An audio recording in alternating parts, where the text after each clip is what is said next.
Dans cette vidéo, tu vas découvrir ce qu'est le théorème de Thalès. Pour pouvoir utiliser le théorème de Thalès, il faut deux triangles qui sont positionnés de manière particulière.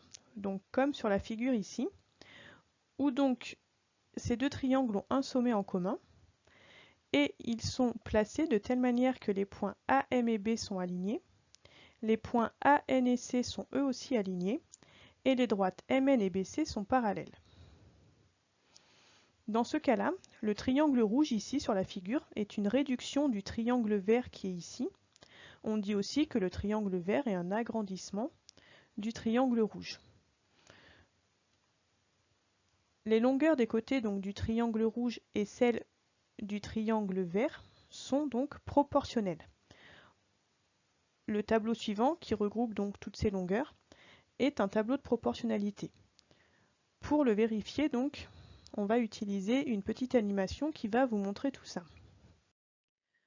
Pour montrer que le tableau précédent est bien un tableau de proportionnalité, on va faire afficher trois calculs, donc AM sur AB, AN sur AC et MN sur BC.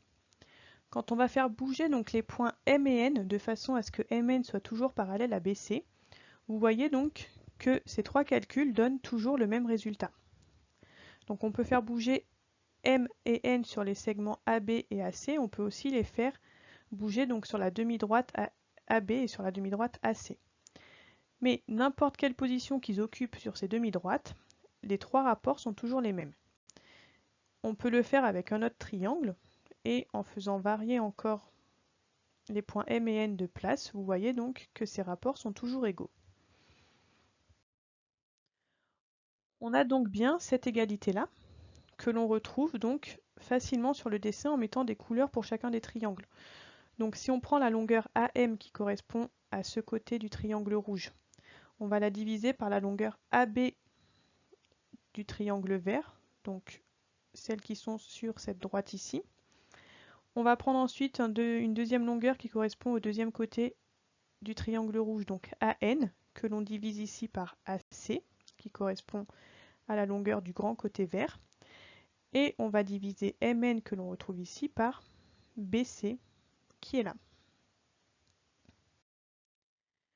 On va le faire avec un autre exemple pour que vous puissiez bien voir comment est-ce qu'on retrouve ces égalités du théorème de Thalès. Donc ici, sur notre dessin, on a les points D, E et G qui sont alignés. On a les points D, F et H qui sont eux aussi alignés. Et surtout, c'est la condition aussi la plus importante, on a les droites EF et GH qui sont parallèles. Donc pour bien repérer les deux triangles et vous faciliter l'écriture ensuite des égalités, je vous conseille de mettre chacun des triangles d'une couleur. Donc là DEF en rouge et DGH en vert. Donc pour trouver les égalités, il va y avoir donc trois fractions qui vont être égales. On prend donc pour habitude souvent de partir du sommet qui est en commun, ici le point D. Donc on prend une des longueurs du côté du triangle rouge, donc DE, que l'on va diviser par la longueur qui est pour le triangle vert sur la même droite ici, donc DG.